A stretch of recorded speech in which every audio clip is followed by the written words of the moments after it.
So guys, finally we come to the last small petty concepts on the SAT, which are the other concepts on the standard English conventions or the basic grammar on the SAT. So let's take up the concepts which are sometimes asked on the digital SAT. The first one is the comparatives and the superlatives. As we understand that the adjectives have got 3 degrees of comparisons. One, the positive, which is the adjective itself, then the comparative degree, and the superlative degree. So just to give you an example, let's take the adjective good. It becomes in comparative better, and it becomes best in when it comes to the superlative. So these are the 3 degrees of comparison. Same bad becomes worse and worst, right? So these are the degrees of comparisons. Even if we have a 2-syllable word like say difficult, something like that, right? Then we common sense that more and most are added to such words in order to convert from positive to comparative to superlatives. So there are a lot of rules that govern how a word is actually converted from comparatives to superlatives, but then that is not within the scope of what we want to do with SAT. So now let's look at this example. It says one of the tastiest deli sandwich offered by Katz is the pastrami on the rye. Pastrami on rye. This is the name of the sandwich. Now the underlined portion is one of the tastiest. So now we know that the word that we are looking at, the adjective and the positive degree is tasty, and the comparative would be tastier, and the superlative would be tastiest, which in this case is the case, right? So in this one we have got the tastiest. Now again, within the tastiest being the superlative, this question is asking you to choose one of the tastiest. So definitely you cannot choose when it is the tastiest, means that it is unique. Always we have to remember this. Whenever we have got a superlative degree, it is always unique. All superlative degrees get the positive article, the, right? Like this one, the tastiest. Anything that is unique in the world, like the sun. The sun always gets the word the, which is the definitive article, and not the indefinitive article, which is the a or the an. So it could be the sun, the moon, obviously only one moon, but you can have a star because there are many stars. So we can have a star. I saw a star today, but I cannot say I saw a moon today or a sun today, because it gets the definite article always. So this one being a definite article, we are sure that this one is a superlative. Anyway, we know that this is a superlative, and we cannot be choosing one out of the superlative again, because this is pretty much unique. So this correct one for this, correct answer to this one will be the tastiest.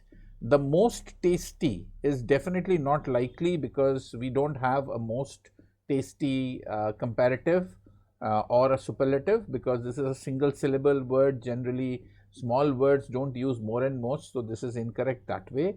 One of the most tastiest, again choosing between the tastiest, which is again into the superlative form, and no change is also not a good answer. So the correct answer to this one will be D. After the AP exam, the subject test seemed far more easier. Again, same thing, cannot be more and easier. Easier is anyway comparative state, and more easy is again, I mean, if we are to write it more easy, though there is no, I mean, you don't have more to be done with easy, because that is not something that is converted to a superlative using more and most. So this definitely is not a good option. Far easier could be a good option, yes. More easier is definitely not a good option, and most easiest is also not a good option. So the best answer for this one would be D, idioms. The next test concept that we come to is idioms. Idioms is nothing but collocation of words. So, what I mean, if I have to ask the time, I mean, as shown by somebody's watch. So, what is the time? What is the time? Time. The collocation is by your watch. Right. So, I cannot be asking him what is the time in your watch, on your watch. It is by your watch. So, I came by a vehicle. Though we come inside a vehicle, I always come inside the bus, but then still I came by a bus. Right. So, these are the standard collocations that you have with certain words. So, these are called idiomatic uses. The SAT hardly uses this kind of examples. But still, I mean, this used to be a very pet question for the SAT before they digitized it. So, we will have a look at it. Devoid at sympathy or devoid of sympathy, as we can understand that the correct one would be devoid of sympathy. So, similarly, we would have idiomatic uses of gerunds or infinitive, something like this, that these are both correct. I struggle to do geometry and I struggle doing geometry. But then sometimes you cannot use the gerunds and the infinitive as idioms interchangeably. Like Bob insists at being annoying, right? So, no, that is not how insists at being. It is always insists on being annoying. So, similarly, tends being is wrong, while tends to be worrisome is correct. So, these are some errors that you might find when it comes to the idiomatic uses of gerunds and infinitives. So, let's do some examples. Diligent research performed by education scholars indicate that more time spent studying correlates from better. So, correlates from, this is the question. Correlates is definitely a with.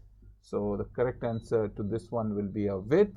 I leave the rest of it to your discretion. Just take 2 minutes and find out the answers. Though I must be very, very clear out here, there is no set rule for the idiomatic uses in English. So, it has got to be remembered. So, you can have a look and then you can start with the video again, wherein the answers look something like this.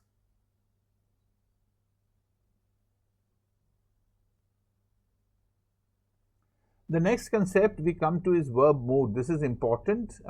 Few and far between such questions are tested on the SAT, wherein the timeline has to be got from a sentence. So, the timeline where the verb is needs to be used, whether it is in the past, whether it is in the future or in the present, needs to be understood from the question itself.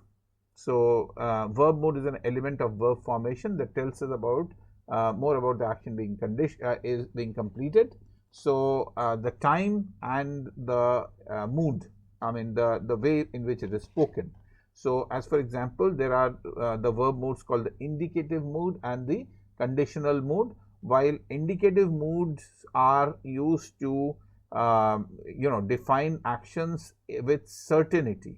Certain actions, conditional moods are with conditions attached. So, indicative mood, Sherry runs every day. Conditional is if she had time, Sherry would run every day. So, it is conditional. So, these are all moods that you come on the sort of verbs.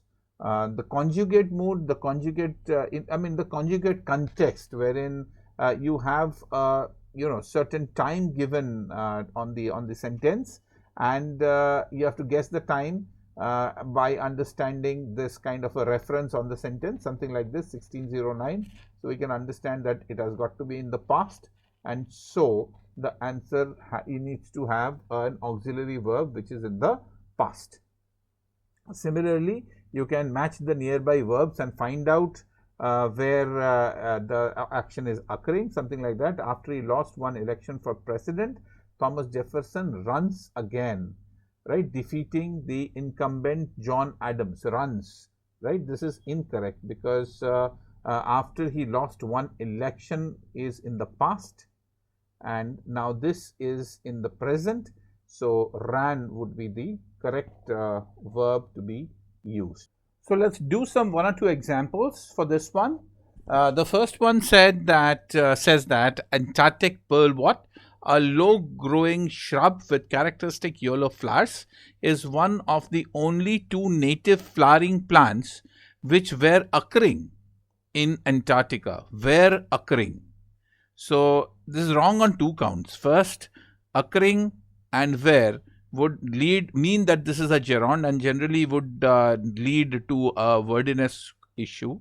But then the whole sense, the whole mood is that it is one of the only two native flowering plants which actually occur in Antarctica, which is there, which was there. So this kind of a sentence would start in the past, that we have seen that it was there and it's still there. I mean, there is no reason that it's still not there. So for this kind of a mood wherein it started in the past and it still is continuing, the tense that we are going to use would be something like where, which is in the past, and still occurs, so it has got to be occur. So we are going to remove where and we are going to remove occurring, and which occur would be, so generally occur without a timeline attached to it would be the right answer. So the right answer to this one would be B. Before the museum closed permanently, it faced financial challenges that include, but then it closed down in the past, so definitely not include. That included is the right answer. So that is how it goes. Then we have got the concept of segment sentence fragments. These are sentences which are not complete. These are incomplete sentences. So on the SAT, you might find some sentences which are incomplete. Those are incorrect sentences. As for example, dogs commonly referred to as man's best friend, right? Dogs commonly. So dogs are commonly. So this is incorrect. So sentence fragments generally are caused by subordinating conjunction, right? Like the ones that have got relationship between the part 1 and part 2, and part 2 being the subordinate of part 1, something that has got although, because, and things like that. Unnecessary use of relative pronouns like who, which, etc., and no subject or no main verb. So we do have some examples. Let's look at some examples, something like this. So subordinating conjunction. So limestone is considered to be a sedimentary rock since it was formed out. So the second sentence out here is incorrect because it starts with since and it ends with a dependent clause. So this is a dependent clause. The whole sentence is not an independent clause, and hence this cannot be correct. So we have to remove the full stop from here, and since has to be included with this independent clause for this sentence to be correct. Sentence with relative pronouns, something like this. In 1902, Orville Gibson, who started the Gibson Guitar Company, one of the best known guitar manufacturers, doesn't make sense. He started. Who started? By introducing this relative pronoun, this becomes a part sentence or not a full sentence. And let's look at the final type of sentence fragment, wherein periodical is an umbrella term used to refer for various publications released on regular schedule, including magazines. So this including has to be within the independent clause. So out here, this including cannot be a different sentence altogether. So some worked examples. These are some worked examples. You can pause the video and look at these worked examples. Let's do some questions out of the SAT. As the position of the sun changes, a crocodile repositions its body to capture warmth, while an open mouth can signal a challenge or warning. The crocodile, more often than not, simply cooling its brain. So the correct answer for this one would be is simply cooling. It cannot be simply cooling. You have got to have the auxiliary verb of is. The next one, because they have been largely replaced by Arabic numericals. Roman numericals are still used in a few contexts. Because, now again, this because, as you can see, is the subordinating clause, right? And subordinating conjunction. It starts with a capital B. That cannot be the case. So there's got to be somehow or the other connected to each other. So the most logical way of connecting this one is by removing the full stop and decapitalizing the B. So the correct answer for this one will be a C. Sorry, that was D and this was C. So stay tuned. Next would be words in context. This is very important. This single concept of words in context will have multiple questions, at least 4 to 6 questions on the digital sat. So stay tuned.